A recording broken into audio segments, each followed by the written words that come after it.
अस्सलाम वालेकुम जी। ये देखें, ये हमारी विंडो है। ये घर की विंडो है।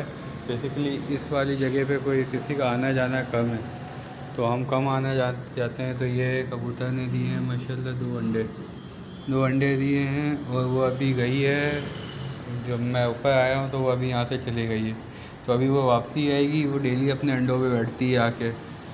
तो जैसे दिन गुजरते जाएंगे हम आपको दिखाते जाएंगे कबूतरों के बच्चे, उसके अंडे कितने दिनों में ये बच्चे होंगे, कितने दिनों में ये बड़े होंगे, ये हम सारी आपको चीज़ें दिखाते रहेंगे।